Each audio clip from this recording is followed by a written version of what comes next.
మంచి స్మెల్ అయితే వస్తుంది.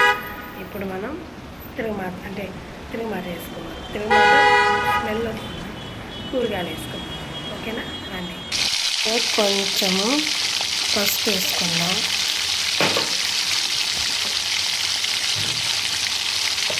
నేనైతే కారం కొంచెం ఎక్కువ వేసుకుంటాను. కొంచెం స్పైసీగా తింటాను.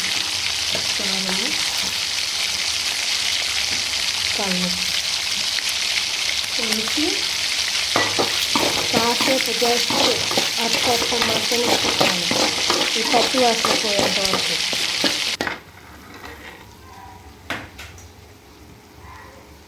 ఇప్పుడైతే దొండకాయలు వేసుకుందాం. దొండకాయలు వేసుకున్నాం కదా,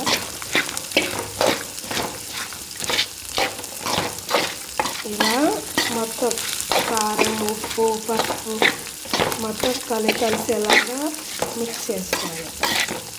తిప్పుకొని సన్నంటి మట్టి మీద మగ్గనివ్వాలి. ఇలా మూత పెట్టేస్తే సరే. 4 టమాటాలు తీసుకొని వాష్ చేసుకోవాలి. కడుక్కున్న తర్వాత కట్ చేసి ఎలా వేయాలో చూపిస్తాను.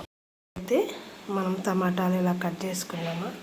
దీన్ని మనం ఇప్పుడు ఏం చేయాలంటే కూరని ఇలాగే మొత్తం తిప్పుకొని నేనైతే ఇలా మిడిల్లో ఖాళీ చేసేసి టమాటాలను అయితే వేసేస్తాను. వేసేసిన తర్వాత ఇలా కలిపిప్పుకొని ఒక 10 నిమిషాలు మగ్గనిస్తాను ఇలానే. అలా మగ్గడం ద్వారా మనకి తొందరగా గ్రేవీ స్టార్ట్ అవుతుంది. అయితే టమాటాలు ఉడికాయేమో చూద్దాం. టమాటాలు అయితే ఉడికాయండి. ఇదైతే నేను ఇంట్లోనే తయారు చేసుకున్న ధనియాల పౌడరు.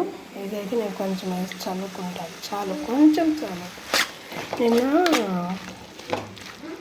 మేము పచ్చళ్ళు పచ్చిమిరపకాయ పచ్చడి తింటే నాకు గ్యాస్ ప్రాబ్లం అయితే, అందుకు నేను ఒక కొత్తిమీర పచ్చడి తిన్నాను కదా, కొంచెం గ్యాస్ ప్రాబ్లం ఉంది. చూసారా, కాసేపు మగ్గనిద్దాం. కాసేపు మగ్గితే చాలా బాగుంటుంది. దొండకాయ కూర అయితే ఉడికిపోయింది. చూసారా ఎంత కమ్మగా, ఎంత అందంగా ఉడికిందో. సెల్ ప్రాబ్లము కానీ కలర్ఫుల్గా ఉంది, మీకు కనిపించట్లేదు అంతే.